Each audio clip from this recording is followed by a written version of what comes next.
J'ai réussi à gagner 10 millions de francs CFA grâce à l'élevage de poulets. Oui, tu as bien entendu. 10 millions? C'est motivant, non? On aime tous ce genre d'histoire où un gars part de rien, lance un petit élevage et finit par vivre confortablement de son activité. Mais attends, ce n'est qu'une partie de la réalité. Parce qu'en même temps, il y a aussi des gens qui se sont lancés et qui ont tout perdu. Et ça aussi, il faut en parler.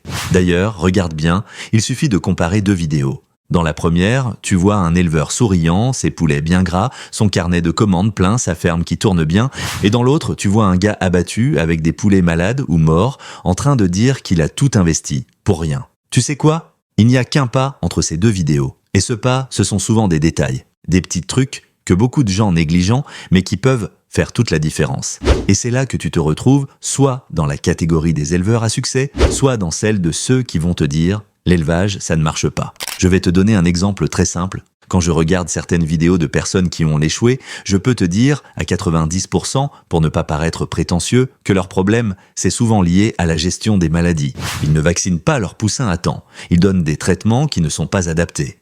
Et résultat, les pertes s'enchaînent, les larmes coulent et l'argent part en fumée. On connaît ça. Mais ça, ce n'est qu'un seul aspect. Parce qu'en réalité, pour réussir dans l'élevage de poulets, il faut maîtriser plusieurs étapes. Et dans cette vidéo, je vais te construire un plan clair, simple, en 5 étapes, pour que tu puisses toi aussi te lancer et réussir dans cette activité, même si tu n'y connais rien au départ. Je vais te montrer comment passer de la réception des poussins jusqu'à leur mise en vente sur le marché en toute sécurité et surtout avec rentabilité. Mais avant d'entrer dans le concret, on doit quand même poser les bases. Tu t'es peut-être déjà demandé, c'est quoi exactement l'aviculture ? Eh bien, je vais te donner la définition la plus simple et la plus claire possible. L'aviculture, c'est l'élevage des oiseaux domestiques. Des oiseaux qu'on élève principalement pour leur viande, leurs œufs et parfois même leurs plumes. Chez nous, en Afrique, on ne va pas se mentir. Les plumes, on s'en fout un peu. Ce qui nous intéresse, c'est soit la viande, soit les œufs, parfois même les deux, si on est bien organisé. Et quand je parle d'oiseaux, je parle pas seulement de poulets. Tu peux aussi élever des canards, des dindes, des cailles, des pintades. Tous ces oiseaux-là entrent dans la grande famille de l'aviculture. Mais il faut savoir une chose, ces espèces-là sont souvent plus rares sur nos marchés. Donc forcément, elles se vendent plus cher. Et ça, c'est une belle opportunité. Mais aussi un terrain risqué si tu débutes. Tiens, je te donne un exemple concret. Tu connais sûrement Jumia, non? Pour ceux qui ne connaissent pas, c'est un peu l'Amazon africain. Eh bien, sur Jumia Côte d'Ivoire, un plateau de 30 œufs de caille peut coûter entre 10 000 et 12 500 francs CFA. Fais le calcul rapidement, ça fait entre 340 et 420 francs l'œuf. Tu te rends compte? C'est 3 à 4 fois plus cher qu'un œuf de poule classique. Et je ne te parle même pas du prix de la viande de caille, c'est une autre catégorie encore. Mais le problème, c'est que mettre en place un élevage de cailles ou de dindes, ce n'est pas donné à tout le monde. Ça demande des installations spécifiques, une alimentation adaptée, parfois même une clientèle ciblée, et un peu de budget pour faire tout ça proprement. Et c'est pour ça que je te conseille, si tu veux commencer simple, efficace et rentable, de te concentrer d'abord sur l'élevage de poulets de chair. C'est ce qu'on va voir ici. On va se concentrer sur le poulet parce que c'est la porte d'entrée la plus accessible pour commencer l'aviculture sans trop de risques. Tu veux te lancer dans l'élevage de poulets, super. Mais la vraie question que beaucoup de débutants oublient de se poser, c'est « je commence par quoi ?» Et moi, je vais te le dire clairement. Tout commence avec 2 choses essentielles. Si tu n'as pas ces 2 éléments, oublie le reste. La première chose que tu dois avoir, ce sont les poussins. Tu vas me dire « évidemment », mais non. Ce n'est pas si évident que ça parce qu'il ne s'agit pas seulement d'avoir des poussins, il faut avoir les bons poussins, ceux qui sont adaptés à ta zone géographique. Tu vois, chaque région a son climat, son humidité, ses réalités. Donc si tu prends des poussins qui viennent d'un environnement totalement différent, ils risquent de ne pas s'adapter, de tomber malades ou de ne pas grossir correctement. C'est pour ça que je conseille toujours aux débutants de choisir des races locales ou des souches déjà testées par d'autres éleveurs de la zone. Et puis, entre nous, le client final, il ne se demande pas si ton poulet est de race Ross 308 ou Cobb 500. Lui, ce qu'il veut, c'est un gros poulet tendre et bien charnu. Donc avant même d'acheter les poussins, tu devrais faire une petite enquête. Va au marché, discute avec les vendeurs, demande-leur ce qui se vend bien. Regarde ce que font les éleveurs autour de toi. C'est ça ta mini-étude de marché. Maintenant, la deuxième chose que tu dois absolument préparer, c'est ton espace d'élevage. Parce qu'une fois que tes poussins arrivent, ils ont besoin d'un endroit sûr, propre et surtout chaud. Je le répète, chaud. Les poussins, c'est comme des bébés. Leur système immunitaire est faible, ils ne savent pas réguler leur température corporelle. Si tu les laisses dans le froid, tu vas les retrouver raides le lendemain matin. Et c'est pas exagéré. C'est pour ça que dans les bâtiments d'élevage, tu vois toujours des ampoules placées très bas, proche du sol. Ces ampoules, ce n'est pas pour la déco, c'est pour maintenir la température à un niveau confortable pour les poussins. Si tu as un budget un peu plus costaud, tu peux investir dans un radiateur adapté. Mais ici chez nous, la réalité c'est qu'on fait souvent avec les moyens du bord. Donc une bonne ampoule ou même un petit feu de bois bien géré peut faire le travail. Mais chauffer, ce n'est pas suffisant. Il faut aussi penser à l'aménagement de l'espace. Pour une centaine de poussins, il te faut environ 15 mètres carrés. Pas besoin de faire un grand bâtiment pour commencer. Ce qui compte, c'est qu'il soit bien aéré, propre et bien isolé du vent. À l'intérieur, il faut installer les mangeoires et les abreuvoirs. En général, on compte une mangeoire et un abreuvoir pour 40 poussins. Donc si tu as 100 poussins, tu peux mettre 2 à 3 mangeoires et pareil pour les abreuvoirs. Ça suffit largement pour commencer. Et il ne faut surtout pas oublier de recouvrir le sol de sciure de bois ou d'un autre matériau absorbant. Ça va t'aider à garder le sol sec, à limiter les mauvaises odeurs et surtout à réduire les maladies liées aux fientes. Si tu suis bien ces conseils, ton bâtiment sera prêt à accueillir tes poussins dans de bonnes conditions. Tu auras donc ton espace aménagé, ton système de chauffage, tes équipements de base et surtout les bons poussins adaptés à ta zone. Et crois-moi, avec juste ces 2 éléments bien gérés, tu as déjà mis plus de 50% de chances de ton côté pour réussir ton élevage. Maintenant que tu as ton bâtiment prêt, tes équipements installés et que tu sais exactement quelle race de poussins tu vas élever, on peut enfin entrer dans le cœur de l'élevage. Et là, il y a une chose super importante que tu dois comprendre dès le départ. L'élevage de poulets de chair se déroule en 3 grandes phases et chaque phase a ses particularités, ses objectifs et surtout son alimentation spécifique. Si tu maîtrises bien ces 3 étapes, tu augmentes énormément tes chances de réussir. La première phase, c'est ce qu'on appelle la phase de démarrage.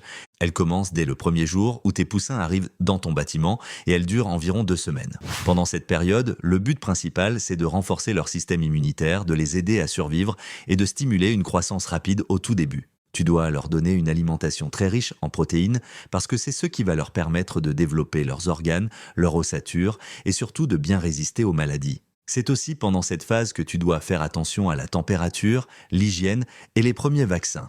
Un seul oubli et tu peux perdre des poussins tous les jours, je te le dis franchement. Ensuite, on passe à la phase de croissance. Celle-ci commence autour de la 3e semaine et dure encore environ 2 semaines. Là, les poussins sont devenus des jeunes poulets. Leur système est un peu plus solide, donc on peut réduire un peu les protéines et introduire plus d'énergie dans leur alimentation. Le but ici, c'est de leur permettre de prendre du poids rapidement et de développer leur masse musculaire, parce que c'est ce muscle-là que tu vas vendre au final. Pendant cette phase, tu dois continuer à surveiller la propreté du bâtiment, le rythme d'alimentation et commencer à observer la forme et la vitalité de chaque lot. Et enfin, tu as la dernière étape qu'on appelle la phase de finition. Cette phase commence vers la 5e ou 6e semaine selon la race et elle dure jusqu'à l'abattage. Ici, les poulets sont déjà bien développés, donc tu vas modifier encore leur alimentation. On baisse un peu les protéines, mais on augmente les calories et les matières grasses pour leur permettre de finir de prendre du poids. Et surtout d'avoir une bonne qualité de carcasse. Ce que tu veux, c'est un poulet bien dodu, bien rempli, avec une bonne conversion alimentaire. Et crois-moi, une bonne phase de finition, ça fait toute la différence sur le marché. Alors, pour résumer simplement les 3 phases, au début, tu construis leur immunité. Ensuite, tu développes leur masse musculaire. Et à la fin, tu optimises le poids et la qualité pour la vente. Et chaque étape a son type d'aliment spécifique. Si tu donnes un aliment de finition à un poussin de 3 jours, tu vas le tuer. Si tu nourris tes poulets adultes avec l'aliment de démarrage, tu vas perdre de l'argent bêtement. Alors maintenant que tu sais comment nourrir tes poulets à chaque étape, il y a une chose que tu ne dois surtout pas négliger. Parce que tu peux avoir le meilleur aliment, le meilleur bâtiment, même la meilleure race de poussins. Si tes poulets tombent de malades et que tu ne sais pas comment réagir, tu peux perdre tout ton élevage en quelques jours. Et ça, crois-moi, ça arrive plus vite qu'on ne le pense. Ce qu'il faut comprendre, c'est que dans un élevage de poulets, la prophylaxie, c'est ta première ligne de défense. La prophylaxie, c'est tout ce que tu mets en place pour éviter que les maladies n'arrivent, plutôt que d'attendre qu'elles arrivent pour courir chercher une solution. Et l'une des premières choses à faire, c'est de respecter le calendrier de vaccination. Oui, il y a un vrai planning à suivre. Tu dois vacciner tes poussins à des moments précis contre des maladies précises. Les plus courantes, c'est la maladie de Newcastle, la bronchite infectieuse, la maladie de Gumboro. Ce sont des maladies qui peuvent anéantir ton élevage si tu ne fais rien. Il existe des fiches de vaccination que tu peux trouver gratuitement en ligne ou auprès de ton vétérinaire. Je te conseille de les imprimer, de les accrocher dans ton bâtiment et de les suivre à la lettre. Chaque vaccin a sa période, sa posologie, sa méthode d'administration. Et c'est pas compliqué à faire parfois, il suffit de mettre le vaccin dans l'eau de boisson, et c'est tout. Maintenant, en plus des vaccins classiques, il existe aussi des méthodes naturelles pour renforcer la santé de tes poulets. Et ça, c'est super utile, surtout quand tu n'as pas beaucoup de moyens. Par exemple, tu peux utiliser le moringa, qui est très riche en vitamines et en protéines. Tu peux aussi utiliser des feuilles d'eucalyptus pour désinfecter naturellement l'air du bâtiment ou encore de la sève de papaye qui aide à lutter contre les parasites internes. Ce sont des remèdes que les éleveurs traditionnels utilisent depuis longtemps et qui marchent vraiment quand c'est bien dosé. Moi-même, j'ai expérimenté plusieurs de ces astuces et j'en parle en détail dans d'autres vidéos sur la chaîne. Donc si tu veux aller plus loin sur les traitements naturels, va jeter un coup d'œil. Et tant que t'y es, abonne-toi, parce qu'il y a encore plein d'astuces pratiques qui arrivent. Mais retiens une chose, la prévention coûte toujours moins cher que la guérison. Ne sois pas de ceux qui attendent de voir des poulets qui tremblent, qui toussent ou qui arrêtent de manger pour réagir. Sois proactif, pas réactif. C'est la différence entre un éleveur qui perd 50% de son lot et un autre qui sort ses 100 poulets en bonne santé à la fin. Et maintenant qu'on a des poulets bien nourris, en bonne santé, il reste un dernier point crucial, comment les vendre intelligemment.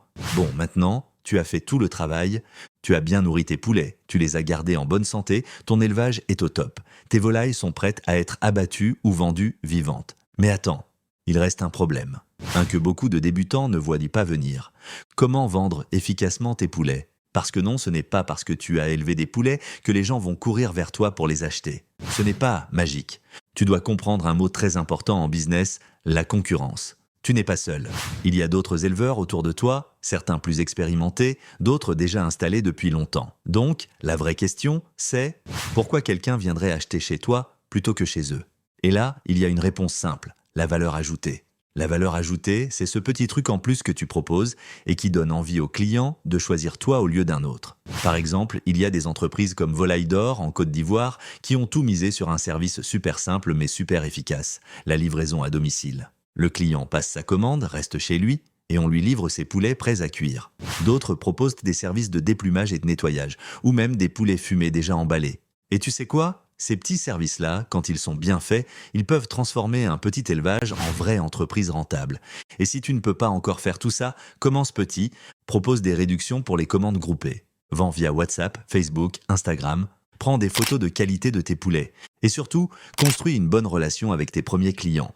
Parce que les meilleurs clients, ce sont ceux qui reviennent. Aujourd'hui, avec juste un téléphone et une connexion Internet, tu peux vendre tes poulets à plus de monde que le simple marché du coin. Tu peux même faire des vidéos, montrer l'état de ton élevage, rassurer les clients sur l'hygiène, la qualité. Les gens aiment voir ce qu'ils achètent. Et si tu es à l'aise, tu peux même aller plus loin et transformer ton élevage en marque locale. C'est possible, et tu peux commencer dès maintenant. Alors retiens bien ce dernier conseil. Élever les poulets, c'est une chose. Les vendre intelligemment, c'est ce qui fera de toi un vrai entrepreneur. Commence petit si tu veux, même avec 10 poulets seulement, mais commence avec la bonne méthode. Et si jamais tu es bloqué à une étape, cherche toujours un éleveur plus expérimenté, quelqu'un de confiance, pour te conseiller. C'est comme ça qu'on progresse plus vite. Voilà, maintenant, tu as toutes les clés pour lancer un élevage de poulets rentable, même en partant de zéro. Si cette vidéo t'a appris quelque chose, like, commente, partage à quelqu'un que ça peut aider, et surtout, abonne-toi, parce que d'autres vidéos arrivent, et ça risque de changer ta vie.